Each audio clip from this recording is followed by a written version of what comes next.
শোক জানানোর ভাষা নেই।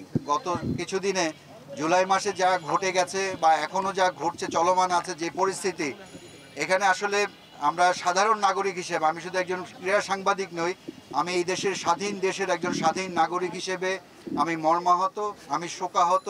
আমাদের অবস্থান খুব পরিষ্কার, আমাদের অবস্থান হত্যার বিরুদ্ধে, আমাদের অবস্থান নৃশংসতার বিরুদ্ধে। এখানে আমাদের দাঁড়ানোর কথা নয়, কিন্তু আমরা এখানে কেন দাঁড়িয়েছি? সময় আমাদেরকে এখানে এনে দাঁড় করিয়েছে, কারণ এই সময়ের দাবিকে আমরা কেউ উপেক্ষা করতে পারি না। এতগুলো মানুষ মারা গেল, এই ক্ষতির কি কোনো ক্ষতিপূরণ হয়? আজকে তো মানে কথা বলতেই ভয় লাগে। ইভেন আমি আজকে কিছু বলবো, কালকে অন্য একটা ট্যাগ আমাকে লাগিয়ে দেওয়া হবে। স্পেশালি আমি যেহেতু হিজাব পরে আছি, সেটা আরো সহজ হবে হয়তো অনেকের জন্য। ফেসবুকে মানে আমাদের কাছে অনেক মাধ্যম আছে মানে ভয়েস প্রকাশ করার জন্য, মানে মতবাদ প্রকাশ করার জন্য, কিন্তু মতবাদটা প্রকাশ করব কিনা সেখানে আমাদের 14 বার ভাবতে হচ্ছে, 100 বার ভাবতে হচ্ছে। নৃশংসতার বিচার চাচ্ছি। একবার ভেবে দেখুন, যখন গুলি ছোড়া হচ্ছে, যেই ছুড়ুক, আমি কারো পক্ষে বিপক্ষে না, আমি সাধারণ, সেই গুলিটা কিন্তু ঠিকানা জানে না, সেই গুলি কিন্তু জানে না কাকে গিয়ে লাগবে। ছোট শিশুর চোখে গুলি লাগে, মাথা দিয়ে বের হয়ে যায়, সে মৃত্যুবরণ করে। ঘুমন্ত বাচ্চাটা শেষ পর্যন্ত যে কোটা আন্দোলন কিংবা এই সরকার, ছাত্র, দাবি দাবা, বিক্ষোভ, অন্যায় কোনো কিছুই জানে না, পৃথিবীর আলো দেখার আগেই ঠিকঠাকভাবে সে মারা যাচ্ছে।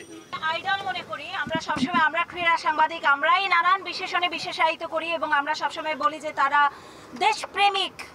তাদেরকে দেখে দেশপ্রেমে নতুন প্রজন্ম উদ্বুদ্ধ হয়, তারা দেশের জন্য খেলে, দেশের জন্য সবকিছু করে। আমি খেলোয়াড় রিয়াসাত আজিম হয়তো নাম নেয়নি, আমি আরেকটু ক্লিয়ার করেই বলে দিচ্ছি।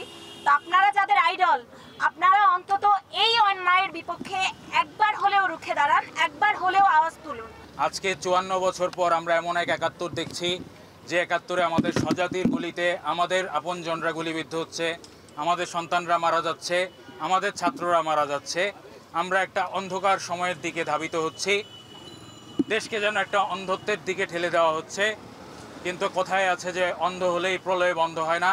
আজকে কিন্তু অনেক নিহতের সংখ্যা নিয়ে সরকারের যে একটা তথ্য গোপন, সেটা নিয়ে কিন্তু অনেক প্রশ্ন উঠছে। সঠিক নিহতের সঠিক সংখ্যা কিন্তু আমরা আজও পর্যন্ত জানি না। বিভিন্ন মাধ্যম থেকে বিভিন্ন কথা শুনছি।